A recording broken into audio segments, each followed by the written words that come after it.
Thank you, Mr. President. Mr. President, as I was coming to the floor today, I heard the Minority Leader, Chuck Schumer, talking about wanting to send more government checks to insurance companies. That's what he said he wants to do. He's going to have a vote on it later this week. Wants to extend for 3 more years the checks that the Democrats say we ought to send to insurance company. I just disagree with him. Look, when it comes to health care, the American people deserve to have the care that they need from a doctor that they choose at lower costs, at a cost they can afford. Obamacare has done just the opposite. And today, Obamacare is collapsing under its own weight. So what are the Democrats trying to do? They're trying to prop it up with an additional $83 billion handed directly from the federal government to insurance companies. They want to send $83 billion directly from the Treasury into the bank accounts of the very profitable insurance companies that have been made more profitable under Obamacare. Democrats want to use your money to cover up for their failures. That's what's happening here. So this week, the Senate's going to vote on the Democrat plan to extend these Biden COVID bonuses for 3 more years with absolutely no reforms to a failing Obamacare program. No reforms, not one. What have we seen with the program so far that they've had? It's caused waste, fraud, corruption. Rich people get subsidies, insurance companies get rich. They all like it. That's why the Democrats are for it. Look, I practiced medicine in Wyoming for 24 years as an orthopedic surgeon. I was doing that before serving here now in the United States Senate.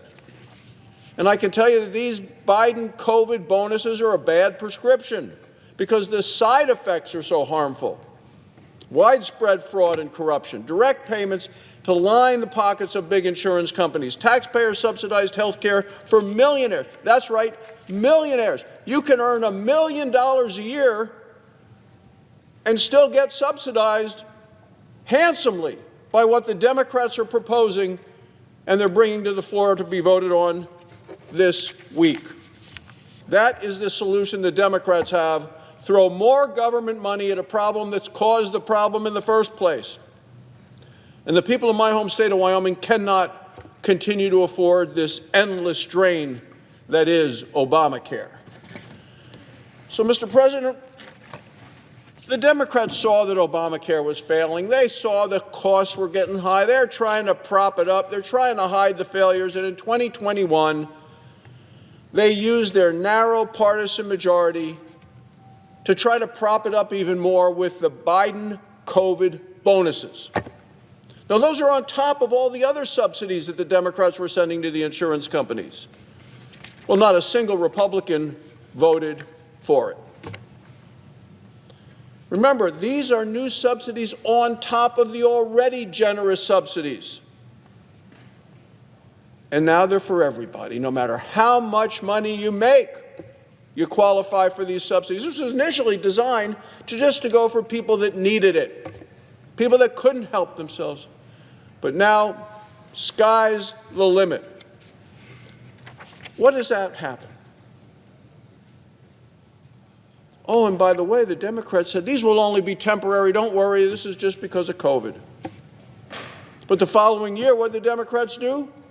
They said, well, Obamacare is not in pretty good shape. We need to keep these going. This extra layer of subsidies, keep them going. They set the deadline date for coming up at the end of this month. Again, not a single Republican voted for it.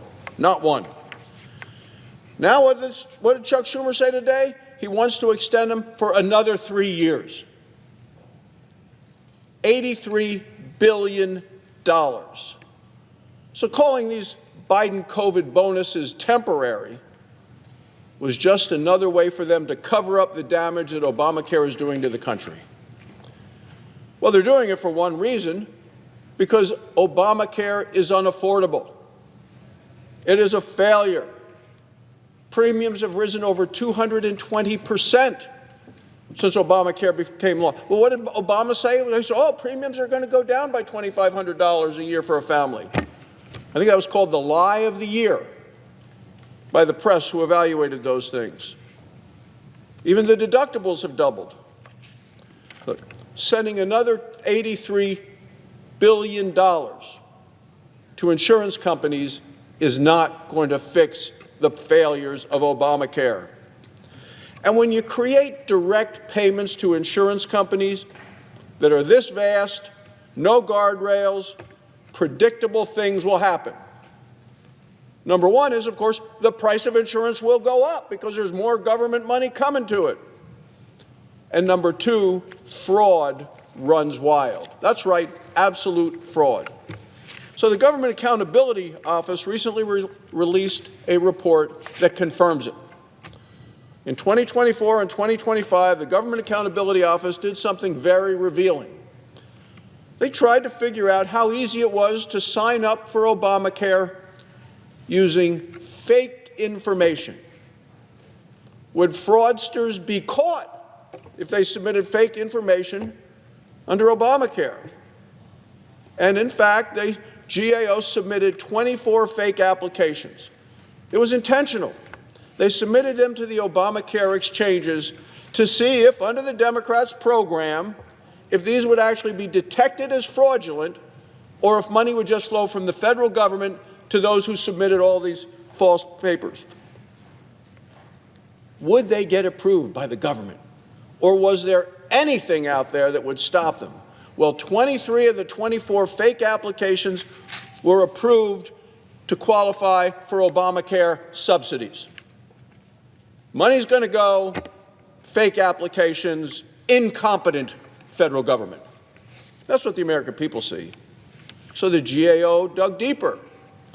And they found, when they checked Social Security numbers, that a single Social Security number was used for enrolling 125 different Obamacare policies, all of which qualified for subsidies. Yeah, those Democrats love sending the money out. That's the thing they do. GAO also found that 58,000 Social Security numbers matched death records were also receiving subsidies. There they go. That's the way the Democrats roll. Democrats want to continue paying Obamacare bonuses directly to insurance companies for signing up people with Social Security numbers of people that are dead. Let's be very clear. The money from the Biden COVID bonuses, it's never actually seen by the American people. It goes right from the Department of Treasury, mainlined to the insurance companies. Insurance companies have recorded record profits. Their stocks are up 500 to 1,000% since Obamacare became law. Democrats created a system where insurance companies' profits are higher, and they go higher and higher the higher the premium rise. So it's in their best interest to continue to raise premiums. And as long as the Democrats are willing to subsidize all of that, that's what you're going to continue to get. A drain on the federal treasury, taxpayers being taken advantage of, insurance companies getting rich, and Democrats saying everything is fine when it is not. There are no cost controls. There are no incentives to compete on the insurance companies. Competition in healthcare has basically collapsed in terms of the insurance markets. In many rural counties, Mr. President, in your state and in mine, there may be only one choice. It's a monopoly. That's what we're finding across Wyoming. Many families have only one choice for health insurance. Take it or leave it. It's a monopoly. Charge what they want. Insurance companies, if they have to compete to offer people what they want to buy, people have the money to make their own decisions. That's going to bring down costs. It's going to provide more choices. Democrats get their way. Premiums are going to keep going up. Insurance companies are going to continue to collect big checks from taxpayers directly into their bank accounts. And there'll be no reforms to stop the fraud. And there's plenty of fraud. The Government Accountability Office has found it. It's been headlined in papers, including the Washington Post this morning. And yet the Democrats come to the floor and say, nope, $83 billion right out the door, right to the insurance companies. And that's their solution for a failed Obamacare health care. Look, we need to empower families to make their own decisions. People get it at home that Obamacare has failed the American taxpayers. People know they want the care that they need from a doctor they choose at a price they can afford. They're not going to get that with Obamacare. Thank you, Mr. President. I yield the floor.